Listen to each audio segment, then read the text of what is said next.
Start. ओम ज्ञानतिमिरन्धस्य ज्ञानञ्जनशलाकया चक्षुरुन्मिलितं येन तस्मै श्रीगुरुवे नमः।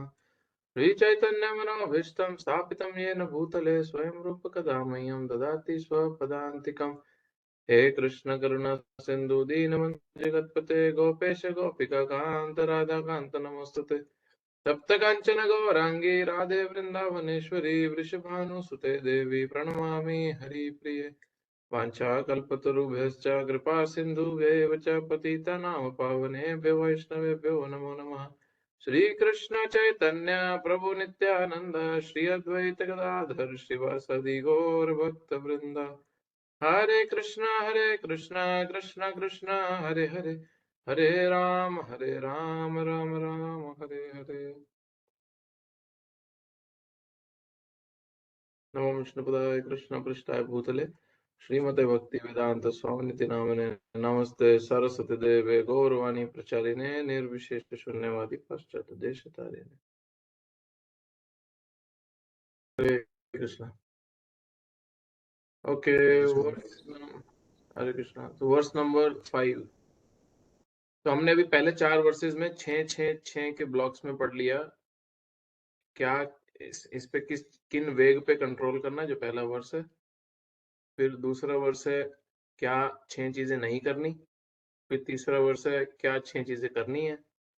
फिर चौथा वर्ष है क्या 6 एक्सचेंजेस हैं एक डिवोटीज के बीच में जो उनके रिलेशनशिप को बहुत ही स्वीट करते बनाते हैं, प्रीति के लक्षण है जो जिससे हमारी पर्सनली भक्ति में ग्रोथ होती है, जिस पे हमने काफी डिटेल में लास्ट वीक भी डिस्कस किया था। अभी जब हमने ये डिस्कस कर लिया कि डिवोटीज के साथ हमारे लविंग एक्सचेंज होने चाहिए हमारी स्पिरिचुअल ग्रोथ के लिए, तो अभी नंबर 5th और नंबर 6th इसी की कंटिन्यूएशन है, जो ये डिस्क्राइब कर रहा है कि वो डिवोटीज नंबर 5 स्पेशली जो श्लोक है वो ये डिस्क्राइब कर रहा है कि किस प्रकार के डिवोटी से कैसे डील करना है, क्योंकि हर किसी के साथ सेम डीलिंग नहीं की जा सकती। ये अंडरस्टैंडिंग होनी बहुत जरूरी है कि कौन सा डिवोटी किस स्तर पे है। वो श्लोक है, तो नंबर 5 श्लोक खोलो प्रो स्क्रीन पे।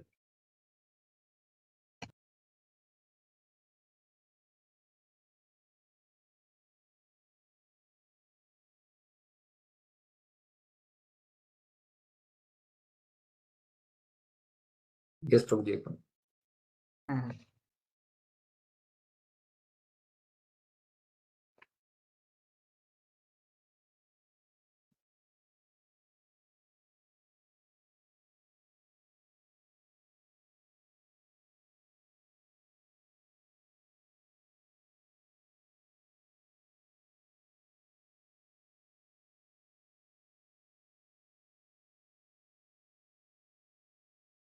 आगे प्रभु।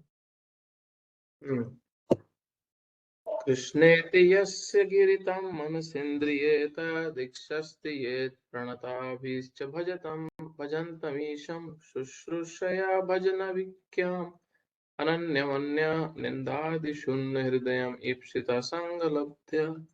अब ये 3 प्रकार के डिवोटीज की डिस्क्रिप्शन दी हुई है। जाओ नीचे जाओ, ट्रांसलेशन।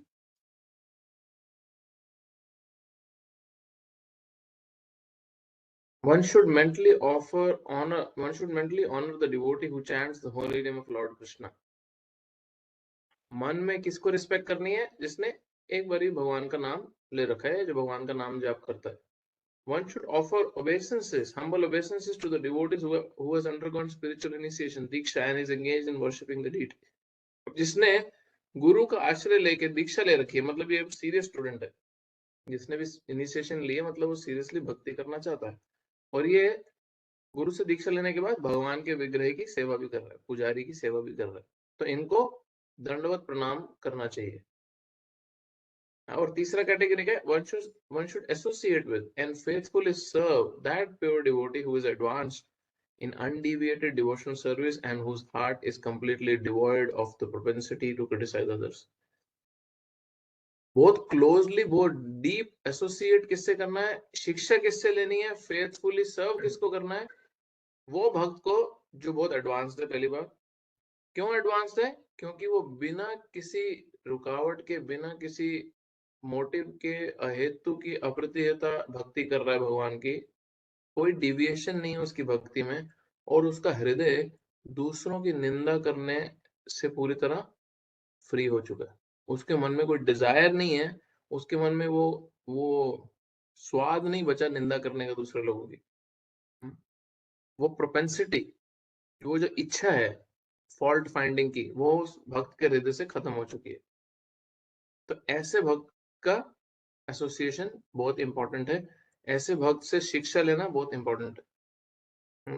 तो इसलिए इसलिए कोई भी इस्कॉन में देखोगे तो ऐसी कोई भी गुरु नहीं बन जाता, कोई भी दीक्षा देने नहीं लगता।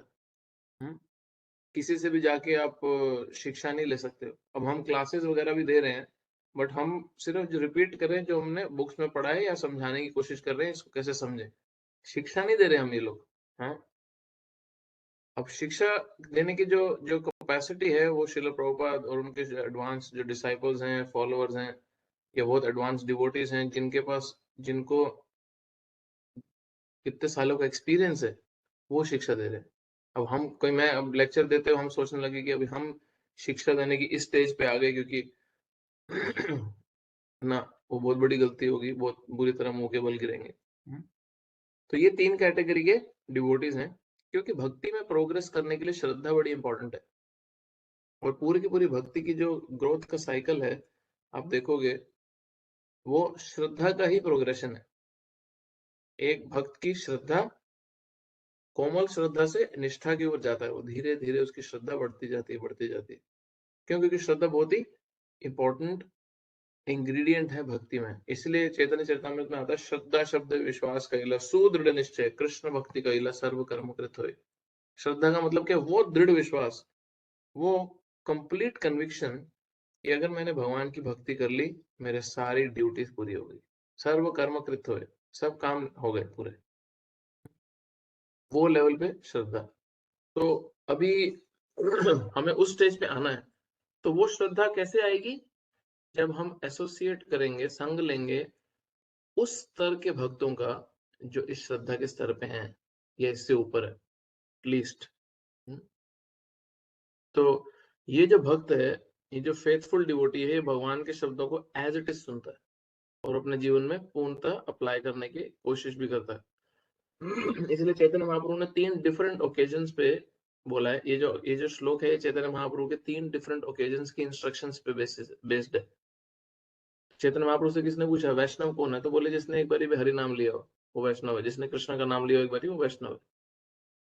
फिर दोबारा पूछा वैष्णव कौन है? बोले जिसने गुरु का आश्रय लिया हो, दीक्षा ली हो और साधना कर रहा हो और अपनी सेवा कर रहा हो।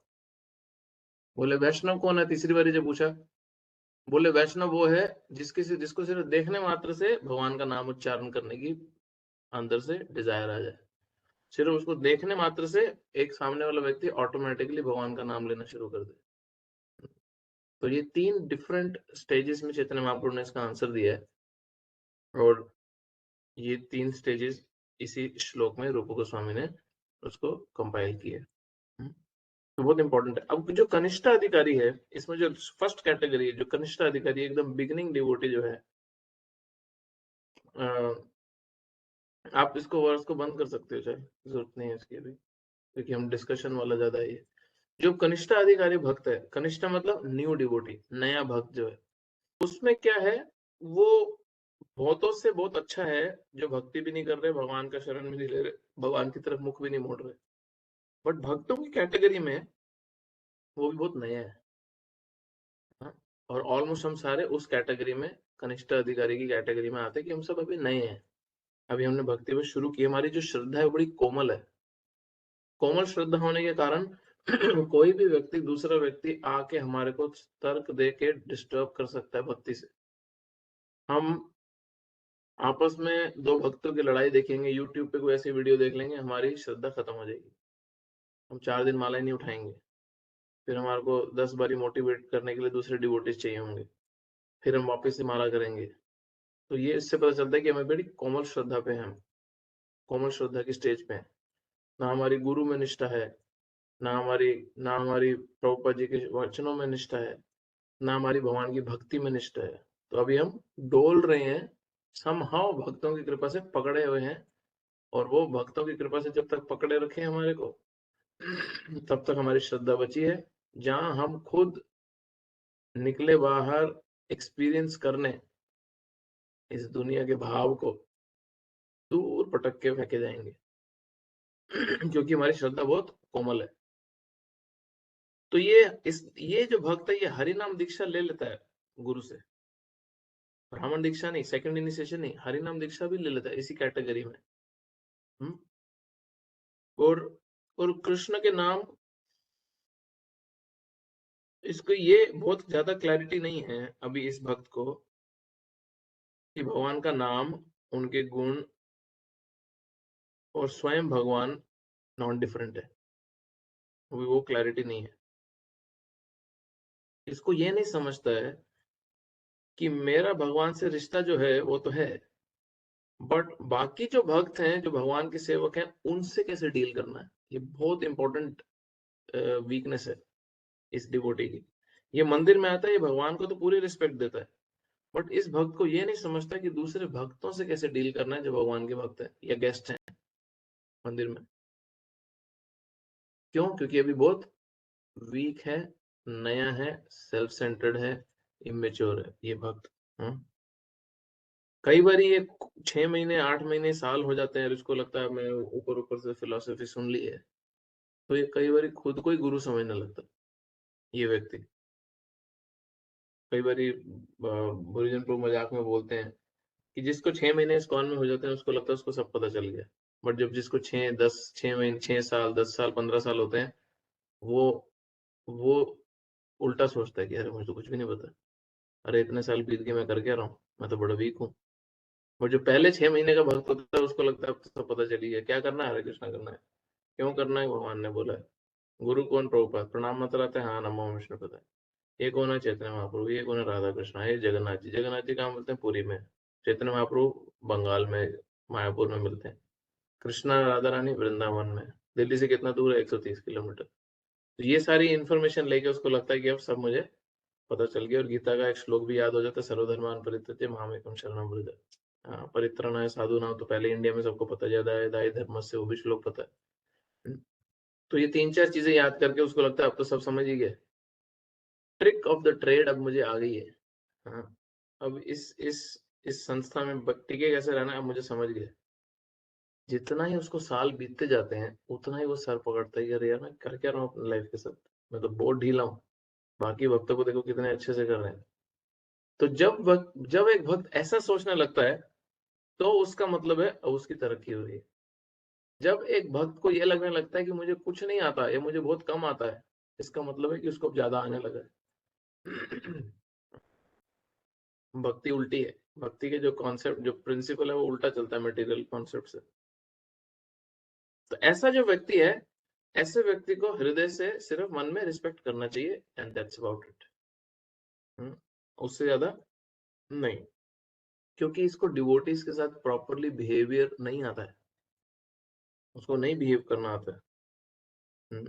हम बहुत बड़ी देखते हैं नए नए लोग जब प्रसाद सर्व कर रहे हैं उनको समझता ही नहीं है, सबको एक ही तरह का जवाब देते हैं। कोई सीनियर आया, एल्डर लाया, नहीं एक ही प्लेट देनी है, नहीं इतना ही मिलेगा, नहीं और नहीं लेना, कितना खाओगे, फ्री में बट रहा है क्या। दे डोंट अंडरस्टैंड किससे क्या बात करनी है, बिकॉज कनिष्ठ है, अपनी मानसिकता में बहुत नए हैं, बहुत इमेच्योर है। बट हमारे को अब कनिष्ठा नहीं रहना, हमारे को मध्यम अधिकारी का भक्त बनना है, मतलब सेकंड स्टेज, सेकंड कैटेगरी में आना है। तो ये गुरु से पूर्ण दीक्षा लेता है। पूर्ण दीक्षा का मतलब क्या है? सेकंड इनिशिएशन भी। हरिनाम दीक्षा सिर्फ प्रिलिमिनरी स्टेज है, बिगिनिंग स्टेज है। जब ब्राह्मण दीक्षा हो जाती है तो वो पूर्ण दीक्षा होती है एक्चुअली में। तो प्रचार के लिए इजी हो जाए इसलिए इसको दो में डिवाइड किया भक्ति सिद्धांत सरस्वती ठाकुर ने, पहले हरिनाम फिर ब्राह्मण दीक्षा। तो ये जो है गुरु की सेवा में अच्छे से लगा है भक्त, अपना भजन करने का अच्छे से प्रयास करता है, सेवा भी अच्छे से करता है। और ये भक्ति में प्रगति करने के लिए बेस्ट कैंडिडेट भी है। बहुत ही ज्यादा स्ट्रांग नहीं है इसकी शास्त्रिक नॉलेज, बट इसका फेथ बहुत स्ट्रांग है इस भक्त का। इसको आगे कोई तर्क में अगर हरा भी दे, या ये यूट्यूब वगैरह पे कोई उल्टी वीडियो देख भी ले और उसका जवाब ना भी दे पाए, बट इसकी श्रद्धा नहीं हिलती, इसका फेथ इंटैक्ट रहता है। हाँ।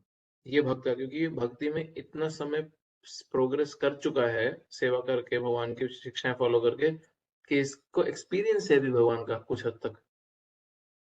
बट ये इतना क्वालिफाइड नहीं है कि अपने मन में या सामने भी किसी को डिफीट कर दे आर्ग्यूमेंट में, बट ये अपना फेथ नहीं खोता। डिफरेंस समझना प्लीज। अब क्योंकि ये जो भक्त है, इसकी स्पेशलिटी क्या है, इस भक्त को बहुत क्लियरली समझता है, बहुत क्लियरली समझता है अलग अलग प्रकार के भक्तों से डील कैसे करना है। इसको 4 चीजों में बहुत क्लियर डिफरेंस समझता है। भगवान की सेवा करनी है, जो एकदम नए भक्त हैं उनके प्रति करुणा का भाव रखना है, कंपैशन का भाव रखना है।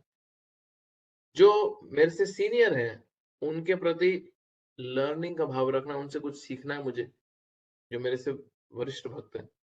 जो मेरे बराबर के भक्त हैं उनके प्रति मुझे मैत्री का भाव रखना है, फ्रेंडशिप का भाव रखना है, द्वेष का भाव नहीं रखना, टक्कर नहीं लेनी, बराबरी नहीं दिखाने की, देख मुझे इतना ज्यादा आता तुझे नहीं आता, देख मैं तो, हम दोनों साथ साथ आए थे, देख मुझे इतने श्लोक आ गए तुझे नहीं आते, देख मैं इतनी सेवा करता नहीं, मैत्री का भाव, फ्रेंडली रिलेशनशिप। उसको इंस्पायर करना है अपने खुद के एग्जाम्पल से। और जो द्वेषी हैं भगवान के, जो भगवान से द्वेष करते हैं, जो एथिस्ट हैं, जो भगवान से लिटरली द्वेष करते हैं, भक्तों से द्वेष करते हैं, उनसे ये डिस्टेंस बना के रखता है। तो ये 4 कैटेगरी में इसको डिफरेंस बहुत इजीली पता चलता है मध्यम अधिकारी को। क्यों? क्योंकि मैच्योर डिवोटी है कनिष्ठा के कंपैरिजन में। तो जो जो नए भक्त हैं उनके प्रति करुणा का भाव है, बराबर वालों के साथ मैत्री का भाव है, अपने से सुपीरियर जो है उनसे सीखने का भाव है, और जो द्वेषी हैं, एथिस्ट हैं, भक्तों और भगवान से जो नफरत करते हैं, उनसे दूरी बना के रखता है ये। तो ये प्रीचर है बेसिकली। तो ये प्रचार करता है जो भगवान से विमुख जीव हैं उनको भगवान की शरण में वापस लाने के लिए। बट इसमें कमी क्या है, क्योंकि अभी फुल्ली एडवांस डिवोटी नहीं हुआ, तो ये हर जीव को इक्वली देख नहीं पाता, इसलिए इसको प्रचार में डिस्क्रिमिनेट करना पड़ता है। जबकि हम तीसरे कैटेगरी के डिवोटी की जब बात करेंगे, उत्तम अधिकारी की, वो हर जीव को भगवान का अंश देख पाता है, और ये उसकी उसकी एडवांसमेंट के कारण होता है। वो महाभागवत है। तो ये, बट ये जो मध्यम अधिकारी की ये डिस्टिंक्शन है, बहुत क्लियरली समझना। हमें इस प्लेटफॉर्म पे आना है जल्दी से जल्दी, कनिष्ठा से मध्यम पे, जहाँ पे हम डिवोटिस के साथ प्रॉपर एक्सचेंज करना सीखें, जहाँ पे हम अपनी साधना में, माला में, रीडिंग में, सेवा में फिक्स्ड हो जाएं, और जहाँ पे हम बहुत उत्साहित हैं भक्ति में आगे बढ़ने के लिए। अब आया उत्तम अधिकारी, जो टॉप मोस्ट डिवोटी, तीसरा कैटेगरी का डिवोटी। ये महाभागवत है, ये प्योर डिवोटी है भगवान का। ये सेल्फ रियलाइज्ड है, इसको भगवान का साक्षात्कार हुआ है। इसका जीरो इंटरेस्ट है किसी की निंदा करने में। क्यों? क्योंकि भगवान के प्रेम में इतना इतना हैप्पीनेस एक्सपीरियंस कर रहा है कि ये अपने किसी की निंदा करने की इसका चिंतन भी नहीं आता। हर चीज को, हर व्यक्ति को ये भगवान के रिलेशन में देखता है, इसीलिए वो हर जीव को भगवान का अंश देख पाता है, इसीलिए सबको इक्वल देख पाता है। ये डिवोटी, तीसरी कैटेगरी का डिवोटी, इस भक्त का इंटरेस्ट है ही नहीं किसी भी और चीज में जो भगवान की सेवा से अलग हो। हम देखते हैं गुरुजनों को, अपने प्रभुपाद जी के एग्जाम्पल में देखते हैं, 24 घंटे लगे हैं बस, पर वो परफेक्ट फिट होते हैं इस डेफिनेशन में, जहाँ पे वो कोशिश करते हैं ज्यादा से ज्यादा अपने समय को, सेकंड टू सेकंड को भगवान की सेवा में लगा के रखने में, बिल्कुल समय बर्बाद नहीं करते, कॉन्स्टेंटली एंगेज्ड भगवान की सेवा में।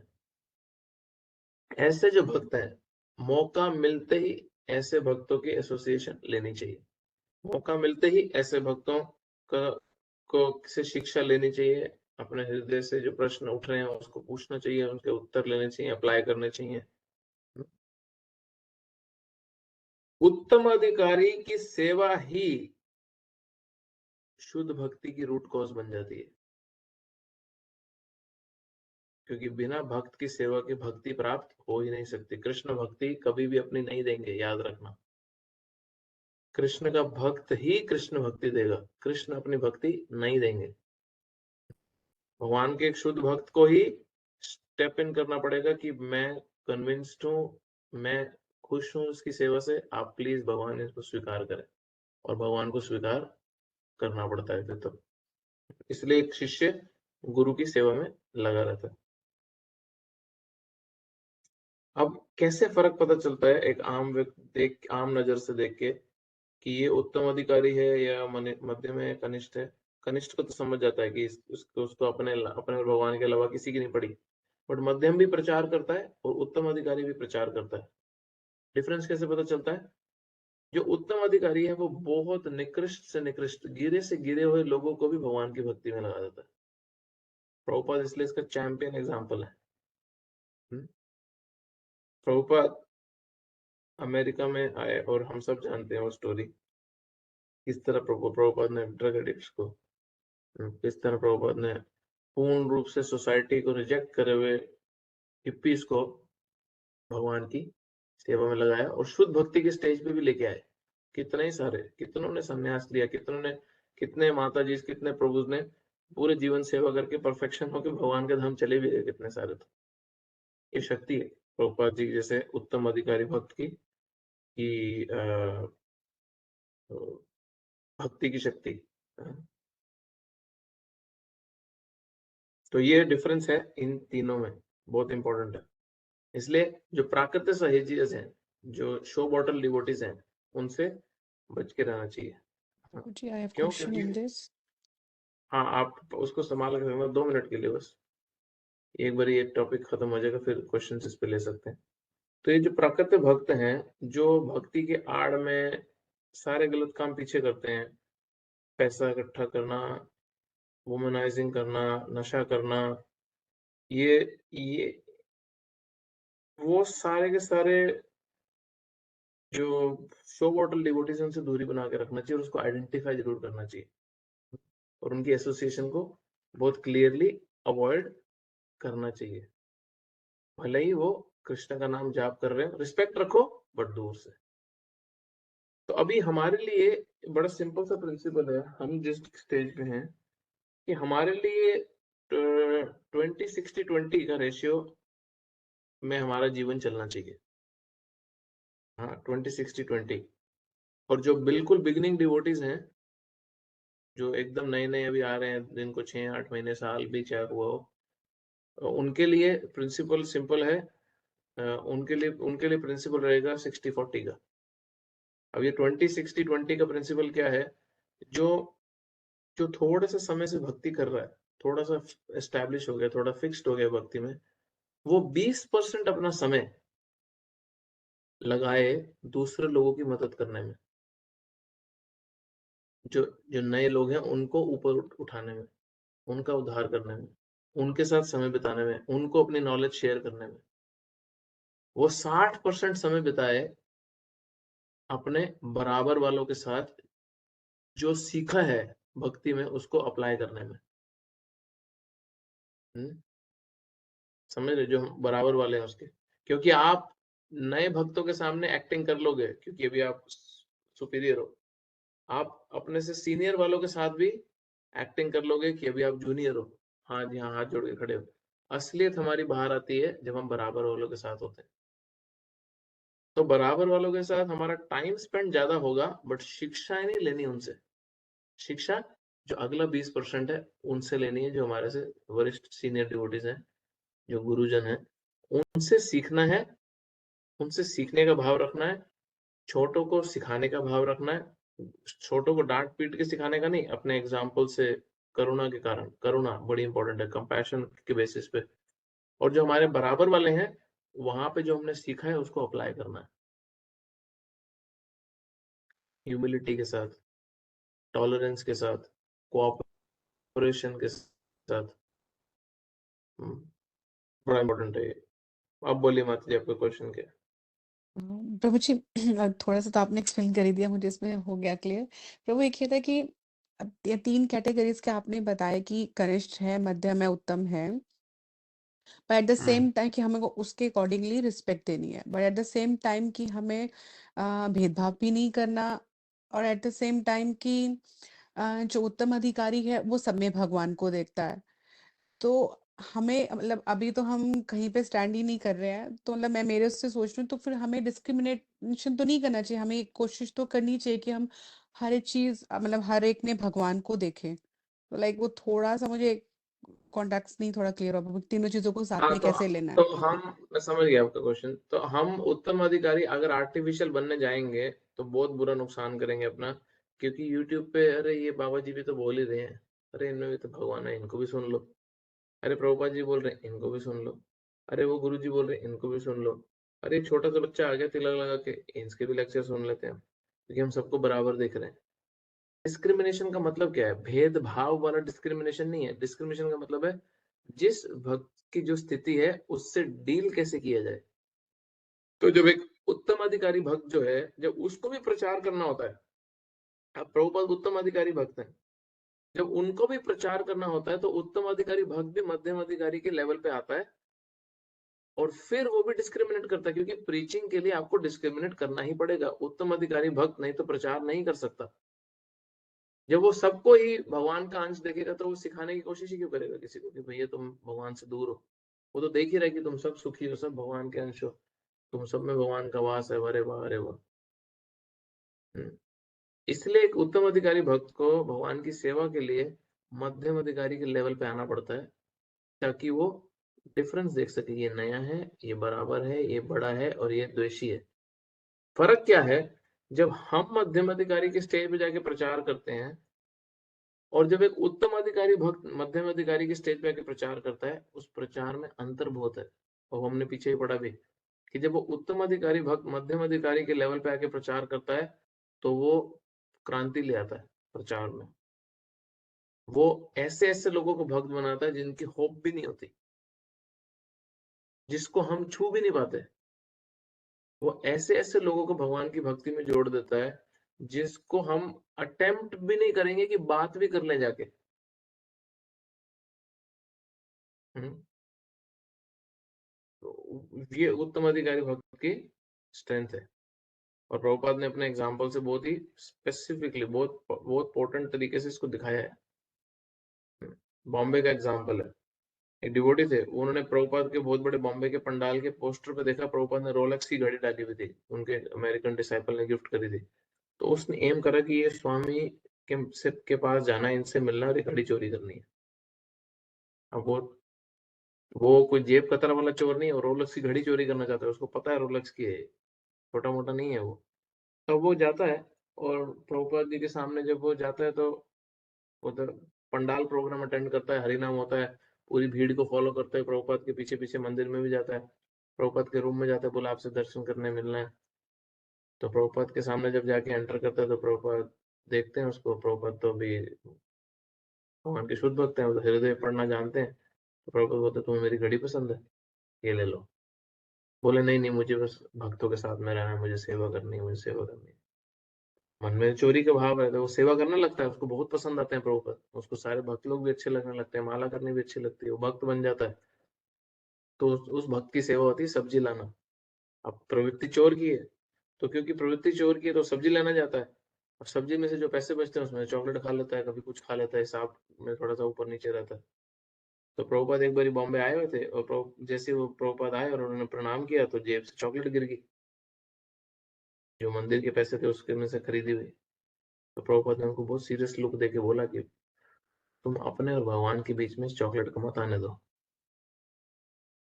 तो वो भक्त ने फिर बंद करा, अच्छे से सेवा करनी शुरू करी, और फिर 10-15 साल 12 साल के लिए ये भक्त गायब हो गया पूरी तरह से, किसी को नहीं पता कहाँ गया। और फिर वापस से भक्त आया पूरे जोश के साथ। और ये भक्त कौन निकला पता है? जिसने आत्मा सीरियल पे रोज सुबह 6 से 7 1 घंटा आत्मा सीरियल जो आता था ना, टीवी में आत्मा सीरियल आता है, इसमें अलग अलग साधु संत लोग लेक्चर वगैरह देते हैं, जैसे संस्कार टीवी है, आत्मा सीरियल आता है, आत्मा टीवी है। उसने स्टार प्लस पे उसको लॉन्च किया और प्रभुपाद के लेक्चर चलाए, दूसरे भक्तों के लेक्चर चलाए, उसमें गौरंग प्रभु लेक्चर देने लगे, गोपाल कृष्ण महाराज लेक्चर देने लगे रोज भगवद गीता। सो ही डिड दैट, जो चोरी करने आया था प्रभुपाद उस समय बोलते रहे तुम चोर हो, भागो यहाँ से, तुम्हें रखना ही नहीं है मैंने। नहीं, उत्तम अधिकारी प्रभुपाद की शक्ति थी कि वो किस तरह के व्यक्ति को क्या बना दिया। तो उसने स्टार प्लस पे लॉन्च कर दिया, रोज सुबह 1 घंटा लेक्चर सुनो भी।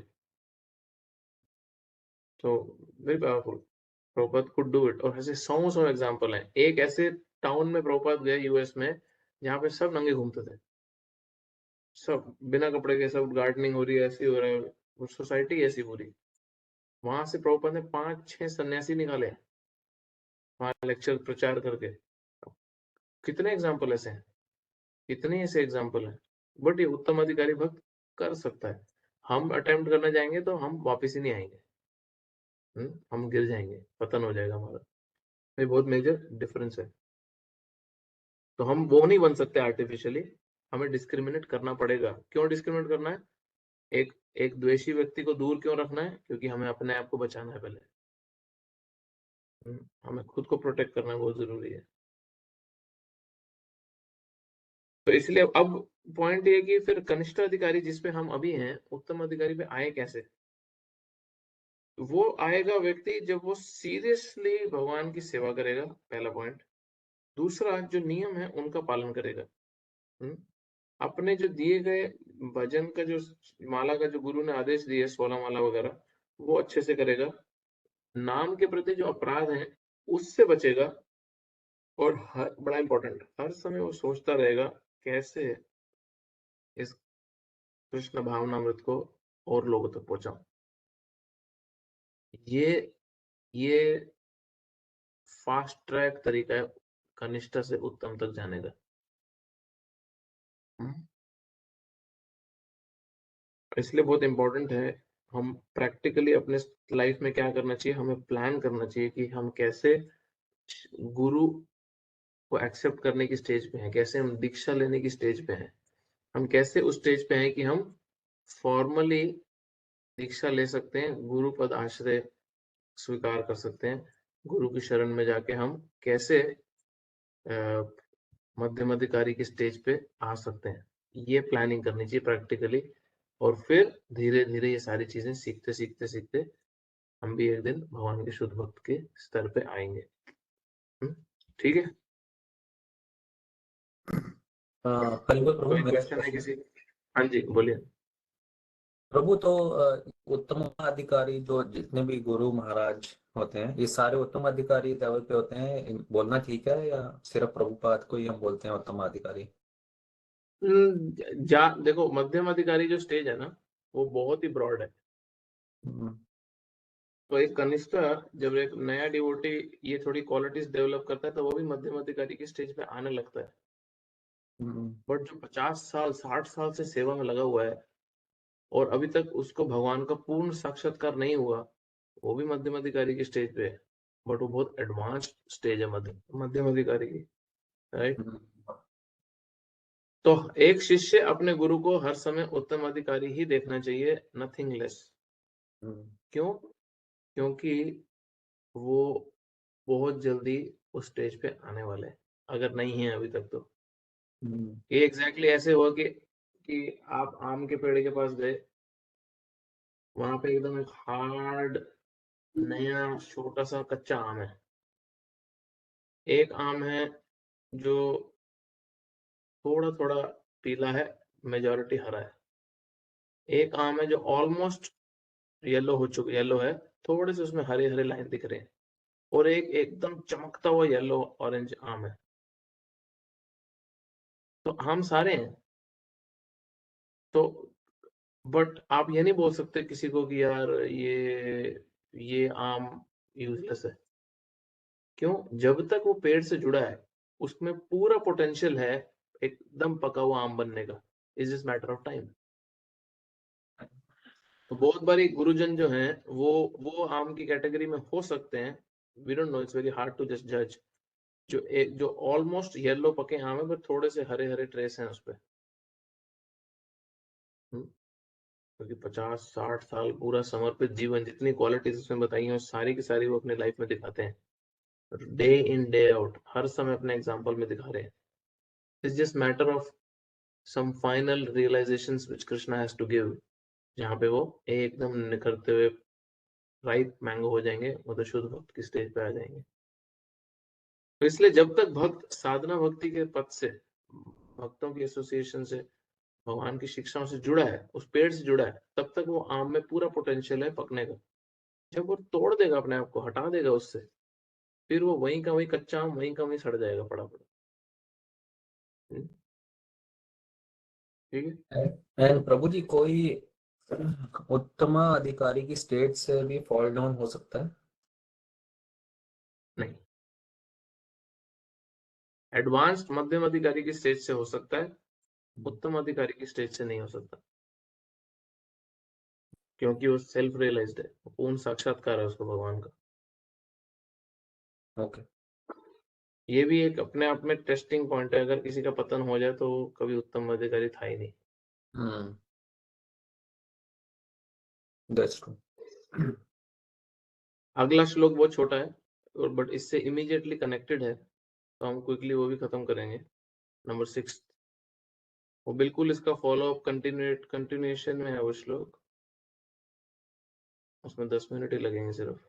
मैं खोलता हूँ। तो अभी हमने उत्तम अधिकारी भक्त की बात करी, वो श्लोक क्या बात कर रहा है? अब जो उत्तम अधिकारी, जो भगवान का शुद्ध भक्त है, उसके प्रति हमारी दोष दृष्टि नहीं होनी चाहिए, उसके प्रति हमारा मटेरियल विजन नहीं होना चाहिए। उनके भीतर कुछ हमारे को नेगेटिव चीजें दिखें एक्सटर्नली, शारीरिक लेवल पे, तो उस दृष्टि से उनमें भेदभाव नहीं करना चाहिए, बहुत बड़ा अपराध है। तो नंबर 6, दृष्ट्वा स्वभाव जनित वपुषश्च दोषे न प्रकृतत्वम् इह भक्त जनस्य पश्येत् गंगां वशं न खलो बुद्बुदफेन पंकज ब्रह्मा द्रवत्वम् अपगच्छति नीरधर्मः। ये बड़ा अच्छा एग्जांपल दिया है इसमें, नीचे करो। जिस तरह गंगा में कई बारी रेनी सीजन में झाग आ जाती है या मिट्टी ऊपर आ जाती है, तो जिसको गंगा का महत्व पता है वो फिर भी गंगा में जाता है और पूर्ण श्रद्धा के साथ स्नान करके बाहर आता है। उसी प्रकार, क्योंकि उसको पता है गंगा का पानी कभी पॉल्यूट नहीं हो सकता, उसी प्रकार जो अपनी भगवान की शुद्ध भक्ति में लगा है, जो पूर्ण रूप से शारीरिक चेतना से परे है, ऐसे भक्त को भौतिक दृष्टि से नहीं देखना चाहिए। अगर वो किसी निचली जाति में जन्म भी लिए हैं तो भी उनको पूर्ण रूप से भगवान के शुद्ध भक्त की दृष्टि से ही देखना चाहिए। अगर वो सुंदर नहीं दिखते, अगर उनका शरीर किसी तरह डिफॉर्म्ड है, अगर कोई बीमारी हो गई है, तब भी ऐसे भक्त को दोष दृष्टि से नहीं देखना चाहिए।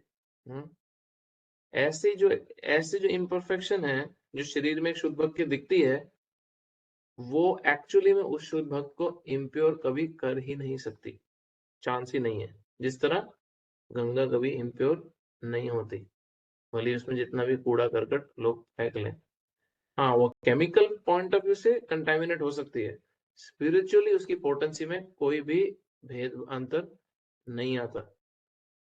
तो इसलिए जो स्पिरिचुअली एडवांस्ड है वो गंगा के मिट्टी वाले पानी को होते हुए भी, गंदा पानी होते हुए भी, उसके प्योरिटी को कभी भी डाउट नहीं करते स्पिरिचुअल पॉइंट ऑफ व्यू से।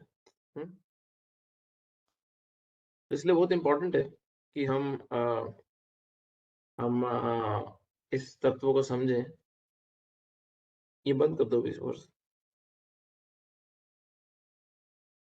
क्योंकि भगवान की शुद्ध भक्ति कौन करता है? जो इन तीनों गुणों से परे जा चुका है। और तीनों गुरु से परे कौन जाता है? ममचा व्यभिचारेण भक्ति योगेन सेवते सगुणान समतितान ब्रह्म भूयाय कल्पते। जो भगवान की अव्यभिचारिणी भक्ति में लगा है, अनअलॉयड प्योर भक्ति में लगा है, वो तीनों गुणों से परे जा चुका है। बट जब हम दोष दृष्टि करते हैं, जब हम फॉल्ट ढूंढते हैं शारीरिक लेवल पे, तो हम बहुत ही बड़े अपराधी हो जाते हैं भगवान के शुद्ध भक्त को जब हम देखते हैं। एक बार मुझे एक भक्त आके बोलता है कि बहुत समय पहले की बात है, मुझे वो भक्त बोला कि प्रभु आप दीक्षा लोगे ना तो आप किसी ना इंडियन गुरु से लेना। मैं कहा क्यों? बोले कि क्योंकि वो इंडियन है ना, तो क्योंकि वो इंडियन है और आप भी इंडियन हो तो वो आपको समझ पाएंगे। तो मैंने बोला अच्छा, फिर उस हिसाब से तो प्रभुपाद को किसी को भी दीक्षा नहीं देनी चाहिए थी, क्योंकि वो गए अमेरिका, ऑस्ट्रेलिया, यूरोप, कनाडा, तो उनको तो किसी ऑस्ट्रेलियन, कैनेडियन, यूरोपियन, अमेरिकन गुरु से दीक्षा लेनी चाहिए थी।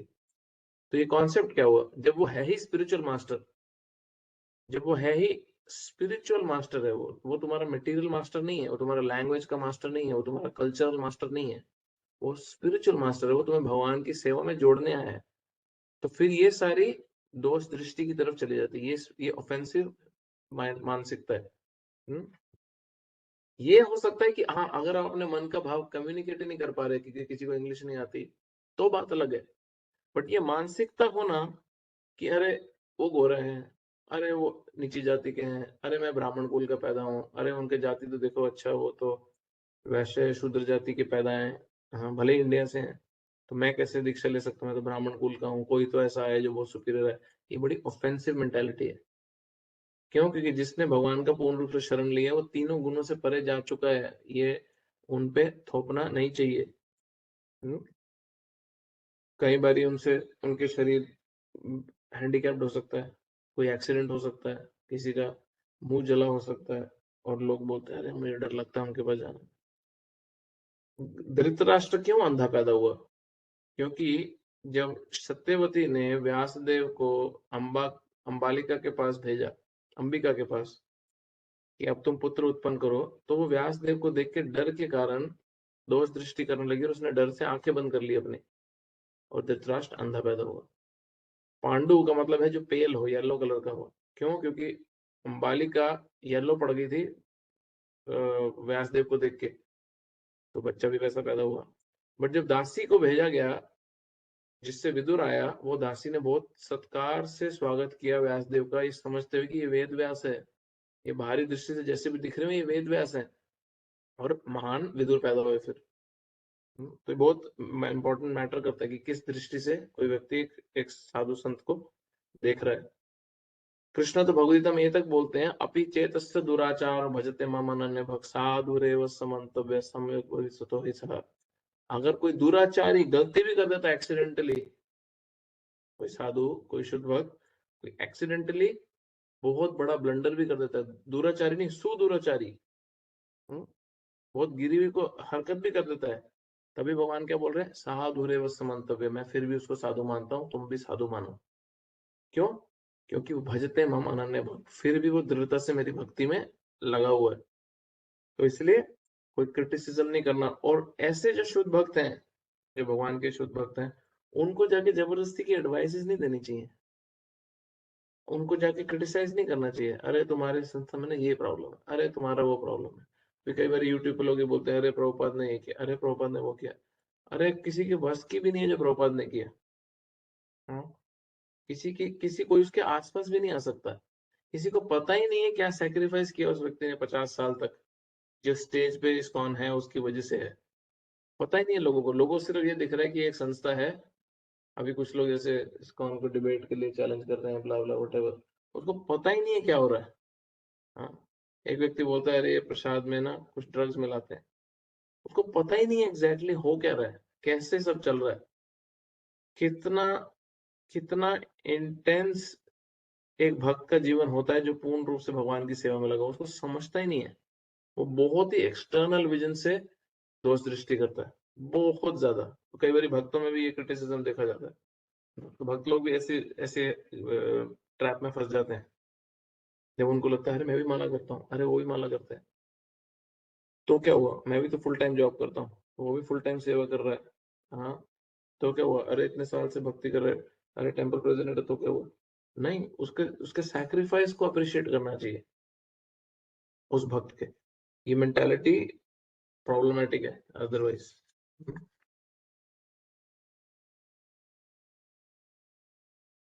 इसलिए सबसे इंपॉर्टेंट क्या है, ऐसे भक्त के प्रति जेलसी का भाव नहीं होना चाहिए, द्वेष का भाव नहीं होना चाहिए। उनको वैल्यू क्यों मिल रही है? वो भी 25 साल से भक्त है, मैं भी 25 साल से भक्त हूँ, वो भी 3 साल से भक्त है, मैं भी 3 साल से भक्त हूँ, उसको वैल्यू ज्यादा क्यों मिल रही है? ये मेंटालिटी बराबर वाले से शुरू होती है और गुरु तक जाती है। फिर मन में हमारे ये सब चलो था, हाँ मैं भी एक दिन गुरु बनूंगा, मेरी भी व्यास पूजा होगी, उस मूर्ख को ये नहीं समझ रहा होता कि ये व्यक्ति कितना कठिन परिश्रम, कितनी निस्वार्थ सेवा कर करके ये स्टेज पे आया। एक बार एक सन्यासी बोल रहे थे कि तुम्हारे मंदिर में जब मैं आता हूँ तो तुम लोग सोचते होगे कि अरे महाराज जी आते हैं और सारे के सारे दंड प्रणाम करने लग जाते हैं। बोले कई मंदिरों में, कई जगहों पे मैं जाता हूँ, मुझे एयरपोर्ट पे भी लेने कोई नहीं आता, मेरे को पूछता भी नहीं है कि खाओगे क्या, और 2-2 3-3 दिन स्नैक्स या खुद जाके बना के गुजारा करते हैं। बट हम फिर भी उस जगह पे प्रचार के लिए जाते हैं। यहाँ पे लाइन लगती है, हम बनाएंगे स्वामी जी के लिए, हम बनाएंगे, तो सबको लगता है अरे स्वामी जी की लाइफ तो मस्त है। नहीं है ऐसा। इसलिए मटेरियल विजन से, भौतिक दृष्टि से नहीं देखना चाहिए इस भगवान के एडवांस डिवोटीज को, स्पेशली जो प्योर डिवोटीज हैं उनको बिल्कुल ही नहीं देखना चाहिए। जितना एडवांस डिवोटी उतना ही निंदा करना हमारे लिए नुकसानदायक है, एज सिंपल एज दैट। जितना एडवांस डिवोटी है उतना ही उनका क्रिटिसिज्म हमारा नुकसान देगा। कोई एकदम अभी नया नया कोई भक्त आया, आपने उसके में कोई कमी देखी, आपने बोल दी, वो भी आपको नुकसान करेगा, बट उतना नहीं करेगा जितना आप एक बहुत एडवांस डिवोटी के प्रति अपराध जब करते हो। To criticize a devotee who has dedicated his life in propagating the holy name of the Lord, ये दूसरा नाम अपराध है। एक दूसरा नहीं, सॉरी, पहला नाम अपराध है कि ऐसे भक्त की निंदा करना जिसने अपना पूरा जीवन समर्पित कर दिया भगवान के नामों का प्रचार के लिए। बहुत बड़ा नाम अपराध है ये। इसलिए इसको क्या बोला गया है? हाथी मत्था अपराध, मैड एलिफेंट ऑफेंस। ये एक ऐसे पागल हाथी के तरह है, ये ऐसे वैष्णव के प्रति अपराध जो एक सुंदर से गार्डन में जाएगा तो सही, जब बाहर आएगा तो पूरा तहस नहस करके आएगा। तो हमारा भक्ति का जो गार्डन है वो पूरी तरह से तहस नहस हो जाएगा, खत्म हो जाएगा। सालों साल लग जाएंगे वापस से यही डिजायर लाने में कि मुझे माला करनी है। और ऐसे 100 हजारों एग्जाम्पल है डिवोटीज के, मेलबर्न में हमारे सामने है, जिनकी वाणी बहुत क्रिटिकल थी, कॉन्स्टेंटली फॉल्ट फाइंड करते थे। 10-10, 20-20 साल, 25-25 साल हो गए भक्ति करते हुए, और छोड़ छाड़ के चले गए। सिर्फ इस एक कारण से, कि उनकी दोष दृष्टि, जो फॉल्ट फाइंड करने की जो मेंटालिटी थी वो बहुत ही ज्यादा थी। अरे किया ही क्या इस मैनेजमेंट ने, अरे ऑफिस में बैठे रहते हैं, अरे ये अरे तुम्हें मंदिर इतने क्वालिटी स्टेट में मिल रहा है ना, उसको पहले अप्रिशिएट करो, ना कि फॉल्ट फाइंड करो। और दूसरी बड़ी प्रॉब्लम क्या है, एक तो मुंह से बोलना है, बट दूसरा कई बार हम मुंह से बोलते नहीं है कि अरे मैं अपराध नहीं कर रहा, बट हमें सुनने में बड़ा मजा आता है। हमें सुनने में बहुत मजा आता है अपराध। वो एग्जैक्टली उतना ही नुकसानदायक है, ज्यादा नुकसानदायक है, क्योंकि वो मन में कॉन्स्टेंटली भागता रहेगा, चलता रहेगा। कोई व्यक्ति सिगरेट पी रहा है तो उसका नुकसान करती है लंग्स का, बट कोई हर समय ऐसे दोस्तों के साथ है जो सिगरेट पी रहे हैं, पहला वाला केस में उसको बोलते हैं एक्टिव स्मोकिंग, तुम्हारे पास फिल्टर है वो धुएं का। बट दूसरा वाला है पैसिव स्मोकिंग, वो ज्यादा नुकसानदायक है, बिकॉज तुम धुआं डायरेक्ट अंदर ले रहे हो अपने दूसरे दोस्तों के बीच में हर समय रह के, तो वो ज्यादा नुकसान करता है। इसलिए ऐसे लोगों से ही दूर भागना चाहिए। फर्क नहीं पड़ता रिश्ता टूटे टूटे, अगर वो समझाने के बाद भी नहीं समझ रहा और फिर भी डिवोटिस को क्रिटिसाइज कर रहा है, मंदिर ये मंदिर वो, ये भक्त नहीं वो, उसकी मेंटालिटी आपको अगर पढ़ लेते हो आप कि ये बहुत क्रिटिकल मेंटालिटी का व्यक्ति है, कॉन्स्टेंटली गलती ढूंढता रहता है, समझाओ, नहीं समझता, सब कुछ उठाओ, भागो वहां से, उस रिश्ते से ही दूर भागो, बहुत बहुत तेजी से, वो भी बहुत जरूरी है। इसलिए भगवान के शुद्ध भक्तों की ग्लोरीज को सुनना और समझना। वो कंडीशन सोल, बद्ध जीव नहीं है, वो बद्ध जीव नहीं है। इसलिए जब तक किसी शुद्ध भक्त की मर्सी नहीं मिलेगी, भगवान की कृपा प्राप्त नहीं हो सकती, नहीं हो सकती। बहुत ज्यादा इंपॉर्टेंट है, बहुत इंपॉर्टेंट है। इसलिए ऐसे जो शुद्ध भक्त हैं, ये न कि अन्य प्रकार है ना, बाय हुक और क्रुक इनका एसोसिएशन लेना चाहिए, किसी ना किसी तरह तिगड़म लगाना चाहिए कि ऐसे भक्तों का संग लेना चाहिए, किसी तरह सेवा करनी चाहिए इनके लिए, मौका मिलते ही, कुछ भी अवसर आए, अपॉर्चुनिटी है, सेवा करनी चाहिए। मौका घर पे बुला सकते हो, घर पे बुलाओ, प्रसाद के लिए बुलाओ, कुछ भी, जहां मौका मिले सेवा करो, और इंस्ट्रक्शंस को सीरियसली लेना चाहिए। ठीक है, तो ये हमारे 2 चैप्टर खत्म हुए। अब हम नेक्स्ट वाला जो श्लोक आएगा वो सीधा होली नेम पे आएगा। बहुत बहुत अमेजिंग, बहुत इंपॉर्टेंट श्लोक है अगला वाला। कोई क्वेश्चन है किसी का इन 2 श्लोकों में? तो नंबर 5 और नंबर 6 2 श्लोक कवर करें हमने आज।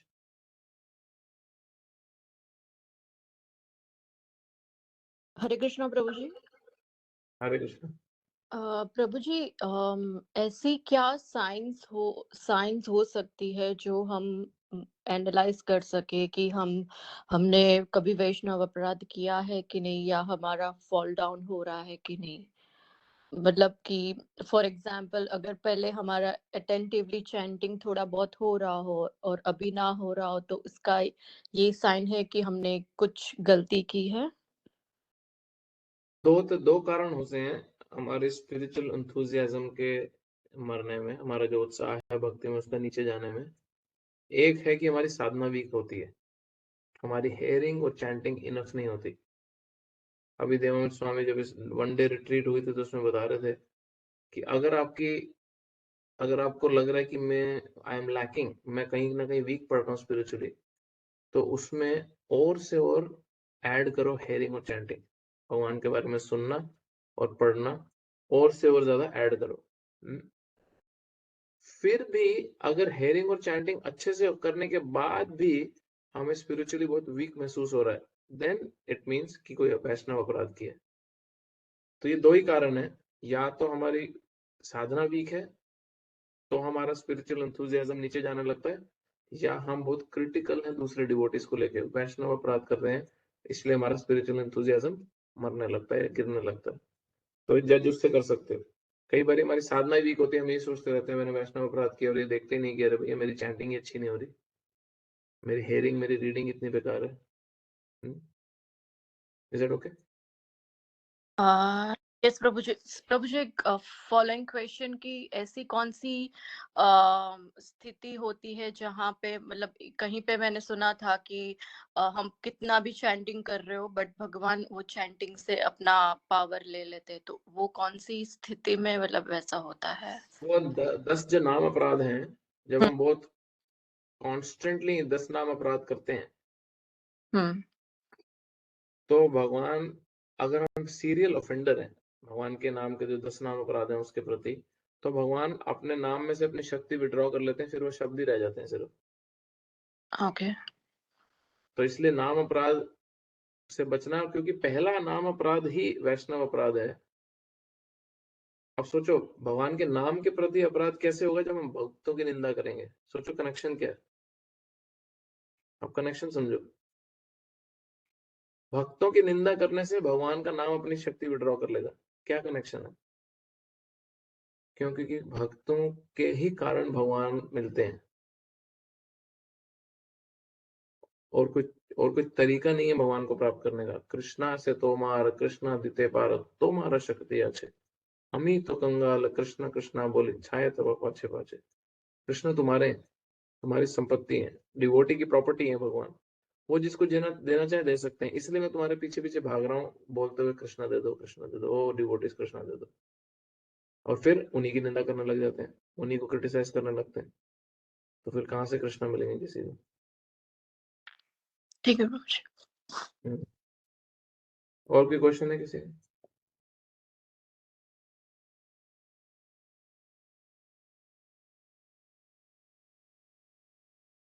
ठीक है। ग्रंथराज उपदेश अमृत नेक्टर इंस्ट्रक्शन की जय। श्री रूप गोस्वामी श्री प्रभुपाद की जय। हरे कृष्ण। हरे कृष्ण प्रभु। हरे कृष्ण हरे प्रभु जी। कृष्ण। हरे कृष्ण। प्रभु जी। हरे कृष्णा जी। हरे हरे कृष्ण। कृष्णा प्रभु जी। हरे कृष्णा, हरे कृष्णा। हरे कृष्ण प्रभु जी।